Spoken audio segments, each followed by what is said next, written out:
अस्सलाम वालेकुम dear students. आज बात करेंगे नेशनल एमडी कैट की एनएमडी कैट 2021 की जो पीएमसी के अंडर इस दफ़ा हो रहा है और कल वो कंप्लीट हो जाएगा। 30 अगस्त से 30 सितंबर तक ये पीएमसी के अंडर नेशनल एमडी कैट 2021 हो रहा था, जिसके 62 टेस्ट थे। मेरे बहुत सारे स्टूडेंट्स जो मेरे पास एफएससी में पढ़ते रहे, गर्ल्स एंड बॉयज़, जो मैट्रिक में टॉपर्स थे 95% मार्क्स, जो इंटरमीडिएट में इंशाल्लाह ताला बोर्ड एग्ज़ाम्स में 95% मार्क्स लेंगे, उनके मार्क्स कैसे आ रहे हैं इस पर बात करेंगे। मार्क्स कम आ रहे हैं, क्यों कम आ रहे हैं, मेरिट क्या एक्सपेक्ट कर रहे हैं हम, क्या मेरिट बनने जा रहा है, इस पर बात करेंगे। मज़ीद ये कि क्या इश्यूज़ रहे हैं, क्या इरेगुलरिटीज़ रही हैं एमडी कैट 2021 में, इस पर बात करेंगे। देखें, वो स्टूडेंट्स जिन्होंने जो एक्स्ट्रा ऑर्डिनरी, जो ब्रिलियंट और इंटेलिजेंट और हार्ड वर्किंग स्टूडेंट्स हैं, जिनको सारी की सारी बुक्स आती हैं और सब कुछ आता है, जिनसे मुझे तवक्को थी कि वो 200 plus out of 210 NMD CAT में मार्क्स लेंगे, उन बच्चों के 160 मार्क्स आ रहे हैं, 170 मार्क्स आ रहे हैं, 150 मार्क्स आ रहे हैं, इवन कुछ बच्चों के पासिंग से भी कम मार्क्स आए हैं। इसकी क्या वजूहात रही हैं, हम इस पर बात कर रहे हैं।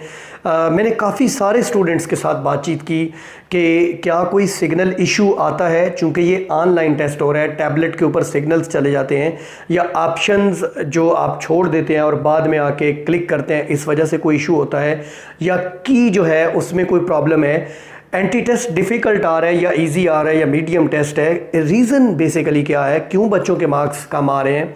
तो मेरे जो बहुत ब्रिलियंट स्टूडेंट्स हैं उनके अकॉर्डिंग वो मुझे ये बता रहे थे, ये सारी जानकारी, ये इन्फॉर्मेशन मैंने उनसे कलेक्ट की। उन्होंने कहा कि सर सिग्नल्स का इशू नहीं होता, मींस उनके साथ नहीं हुआ, मे भी किसी के साथ हुआ हो। जो ऑप्शन चेंज करने वाली बात है, यानी आप आगे चल के ऑप्शंस चेंज कर दें, इसमें भी इशू नहीं आया।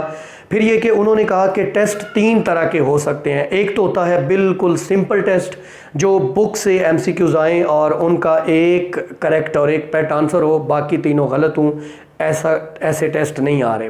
दूसरा होता है मीडियम टेस्ट, जिसमें थोड़ा सा ऐसा लगे कि एमसीक्यू है बुक में से ही, लेकिन थोड़ा सा ऑप्शंस जो हैं वो आउट ऑफ द बुक हैं, आउट ऑफ द सिलेबस हैं, थोड़े से वो जनरल नॉलेज के हैं, थोड़ी सी आपकी कैंडिडेट की ओपिनियन मांगी गई है। तो इस तरह के एमसीक्यूज़ में आगे चल के कुछ मिसालें भी दूंगा। फिर ये कि एक डिफ़िकल्ट टेस्ट, उन्होंने कहा जैसे अकेडमीज़ में हमें तैयारी करवाई गई, बहुत मुश्किल टेस्ट, पीएमसी के जो इवन प्रैक्टिस टेस्ट थे वो भी मुश्किल थे, जो अकेडमियों ने हमें तैयारी करवाई वो भी बहुत मुश्किल थे। तो मुश्किल टेस्ट हल करने के लिए हम रेडी थे, हम प्रिपेयर्ड थे, लेकिन ये टेस्ट मुश्किल नहीं था, ये मीडियम टेस्ट था। बाज़ार यूँ लगता है स्टेटमेंट पढ़ने के बाद और जो ऑप्शन है वो पढ़ने के बाद यूँ लगता है कि this is just a medium, a simple means के सिंपल जो है वो क्वेश्चन है, लेकिन आंसर करते हुए प्रॉब्लम आता है। बच्चों ने ये बताया कि जो एक सेंटर में बैठे हुए बच्चे होते हैं, उन सब का जो एमडी कैट टेस्ट है वो डिफरेंट होता है, सेम नहीं होता। हो सकता है एक का ईजियर हो, दूसरे का डिफ़िकल्ट हो और किसी का मोस्ट डिफ़िकल्ट हो, ऐसा भी मुमकिन है।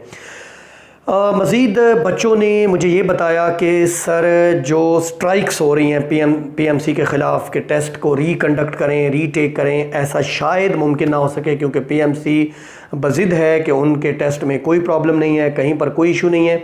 बच्चों का ये कहना था कि सर बेसिकली की में प्रॉब्लम है, यानी की में नहीं, जो एमसीक्यूज़ बैंक है, यानी जो पीएमसी का दिस ईयर, इस साल के लिए जो एमसीक्यू बैंक है ना, एमसीक्यूज़ का जो बैंक है, जो उनके पास टोटल एमसीक्यूज़ हैं, वो थोड़े से डिफरेंट हैं, वो थोड़े से मुख्तलिफ हैं। बच्चे ने मुझे एग्जांपल दी कि सर, मैंने कहा कोई एग्जांपल दें आप जो टेस्ट देकर आए। उसने कहा कि सर एक क्वेश्चन है कि enzyme after enzyme denaturation what you think about it.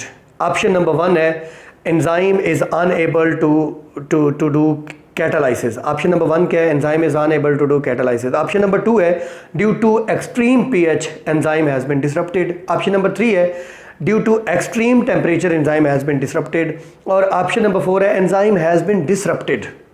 अब आपको सारे ऑप्शन सही लग रहे हैं और ऑल ऑफ दीज भी कोई ऑप्शन नहीं है, तो अब इस पे गौर करें अगर, तो करेक्ट आंसर कौन सा है, enzyme is unable to carry out catalysis. ये करेक्ट क्यों है, क्योंकि बाकी तीनों काजेज बताई गई हैं कि एक्सट्रीम टेम्परेचर से, एक्सट्रीम पीएच से एंजाइम डिसरप्ट हो गया है, ब्रेक हो गया है, प्रोटीन का स्ट्रक्चर टूट गया है, सो एंजाइम इज डीनेचर।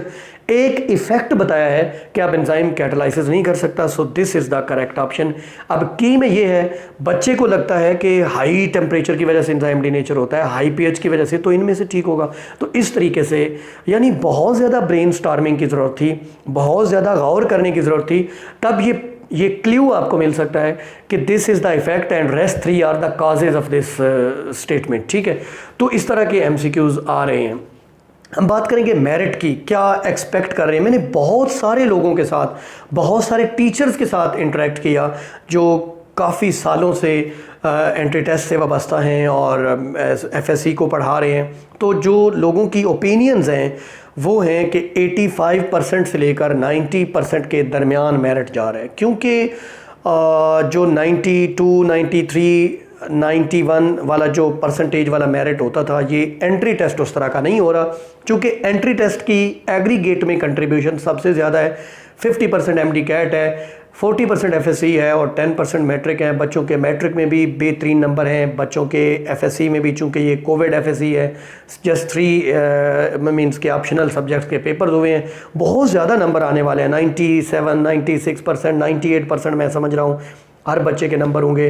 लेकिन मेन जो स्क्रीनिंग होगी वो होगी MD CAT, national MD CAT की बेस पर। यहाँ पर बच्चों के मार्क्स कम। अब वो बच्चे, मैं समझता हूँ वो बच्चे जो 150 और 170 के दरमियान हैं, they should be hopeful to come on the merit, उनका मेरिट बनने के चांसेस हैं। मुझे यूँ लग रहा है, मैंने बहुत ज़्यादा मतलब लोगों से इंटरेक्ट करने के बाद ये ओपिनियन डेवलप की है। इसमें चेंज आ सकता है। जो असल फिगर्स हैं, जो फैक्ट्स हैं, जो रियल सिचुएशन है, I really don't know about that.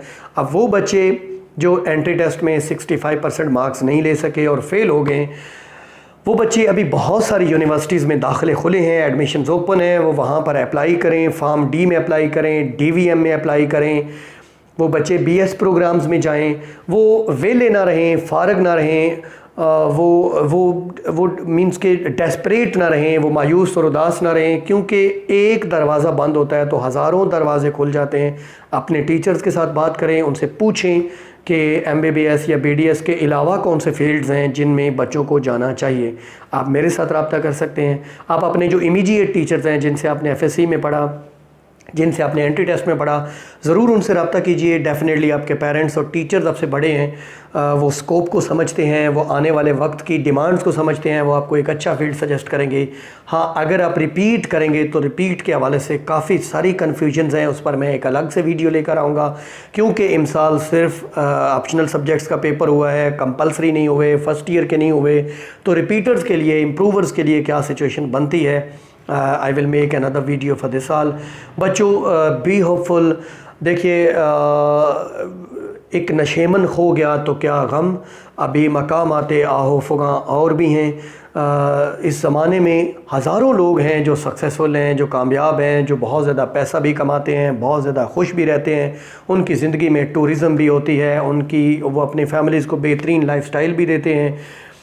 ढेरों ऑप्शंस हैं आपके पास, ढेरों फील्ड्स हैं जहां आप कामयाब हो सकते हैं। तो आप सर्च कीजिए, आपके लिए बेस्ट क्या है, आपकी तरजीह किस तरफ है, उसमें जाइए। और डॉक्टर बनना बिल्कुल भी ज़रूरी नहीं है। अगर आपका मेरिट नहीं बन रहा तो आप दूसरे फील्ड्स को ज़रूर देखिए और खुश रहिए। अल्लाह आपको खुश रखे। अल्लाह निगहबान।